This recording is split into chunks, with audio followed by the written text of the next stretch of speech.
What's up, guys? Welcome back to another video. Today's video gonna be reacting to why is the Grammys a joke. But before we get right into this video, make sure to subscribe, comment, and like the video. Let's get right into the video. For decades, winning a Grammy has been seen as the ultimate stamp of greatness in the music industry. But lately, that idea started to fall apart. With some of the biggest and most influential artists in the world getting completely snubbed by the Recording Academy, fans are asking why. One of the most controversial snubs, especially recently, is The Weeknd. You see, in the early 2010s, The Weeknd was practically the poster boy for the Grammys. He represented everything they wanted: talent, artistry, and commercial success. This led to his first Grammy nomination in 2014. Years later, he won his first Grammy for Best Urban Contemporary Album for Beauty Behind the Madness, along with Best R&B Performance for Earn It. He also won in 2018 for Starboy. The Weeknd was on top of the world. It seemed like he was the next Taylor Swift, bound to sweep the award show for years to come. But at his peak, this is where things went downhill. In 2020, The Weeknd released After Hours. This was one of the biggest albums of all time. Of course, it debuted at #1 on the Billboard 200 with Blinding Lights charting as well. Not only did it reach #1, but it is now known as the most streamed song of all time. No other artist had reached heights like this. Given this information, The Weeknd was bound to sweep the Grammys. But oh boy, we were wrong.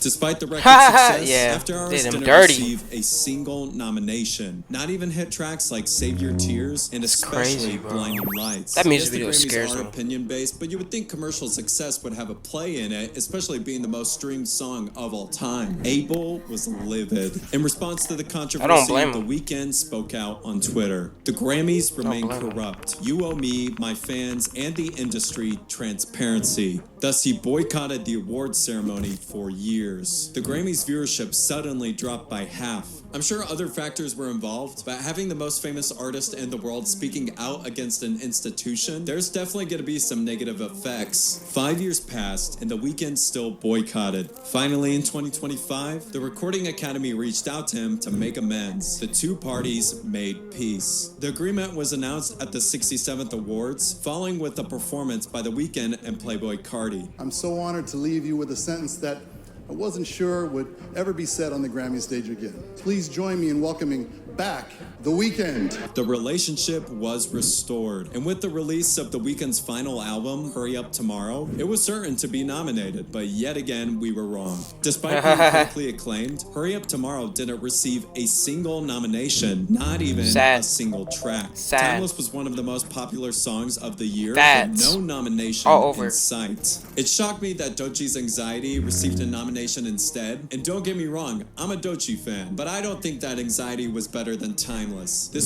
Anxiety is nowhere better than Timeless. Matter of fact, she ruined Timeless. And I'm not even being a hater.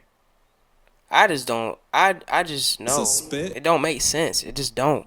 In the face. The Weeknd responded on Twitter saying, collaboratively planning a performance for weeks, not to be invited? In my opinion, 0 nominations equals you're not invited. But The Weeknd wasn't the only artist put on the sidelines. Playboi Carti is one of the most innovative artists in hip-hop. He shook the industry in 2020 with the release of Whole Lotta Red.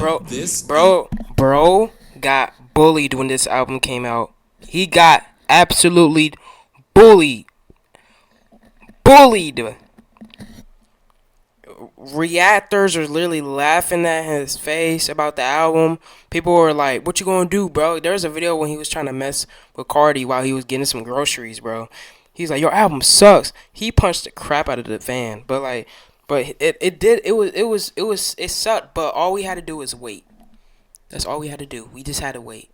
Album changed the game. It completely redefined the rage genre instead. This album changed the game. It completely redefined the rage genre, inspiring a generation of artists. Whole Lotta Red charted at #1 on the Billboard 200 and spent 153 weeks on the charts. This elevated Carti from being a rapper to a legitimate artist. Unfortunately, Whole Lotta Red didn't receive a Grammy nomination, which wasn't much a surprise. This form of rage music was fresh. People needed time to let it settle. Maybe the next album will have a shot. After 5 years of teasers Who and gonna tell hype, him? Cardi dropped I Am Music. Who gonna This tell him? wasn't just an album, it was a cultural shift. It was not only the biggest streaming day of 2025, but it was the 7th largest streaming day in Spotify history. Of course, the album debuted as #1 on the charts. The album followed with this tour with The Weeknd, which was the 4th highest grossing tour of 2025. He also followed up with this tour in the fall. Now, 2025 was a big year for hip-hop, which means it was a very competitive year for the best rap album JID, category. oh my gosh, this However, album's so no good. question that Cardi deserved the nomination. But when the nominees were announced, Crazy year for Cardi didn't 2025. receive a single Hip-hop, nomination. bro. Like The Weeknd, Music in general. even his singles weren't nominated.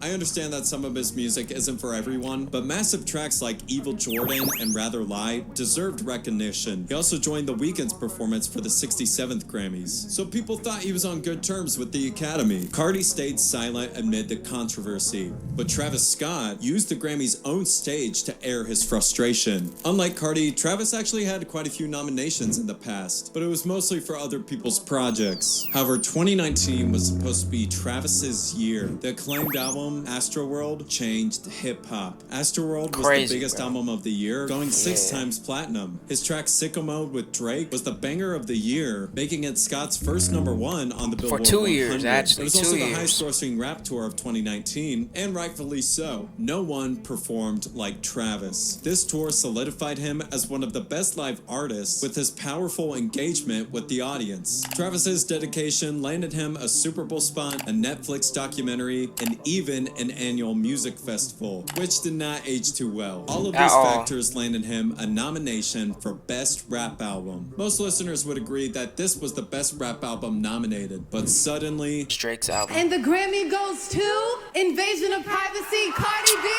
this went down as one of the most controversial moments in Grammy history. Although Cardi B's album was decent, Astroworld was one of the most Better. impactful albums Better. of all time. It was better. Rightfully so, Travis was visibly upset. I don't Travis blame was him. determined to I don't create an blame him. album so strong the Grammys couldn't ignore him. 5 years passed, and Travis released his next solo album, Utopia. Just like Astroworld, this album broke record after record. The album Circus Maximus Tour even became the 4th highest grossing rap tour of all time. Of course, Utopia received a nomination. Although it was facing up against Her Loss and Heroes and Villains, Utopia had the strongest chance. My God, my partner and everything I do, David, he called me. He was like, yo, we're nominated again for the Grammys. I was like, yes.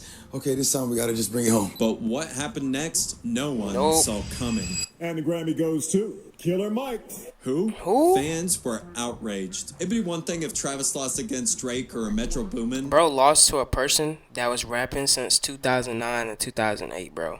T.I. was in his prime when he was rapping.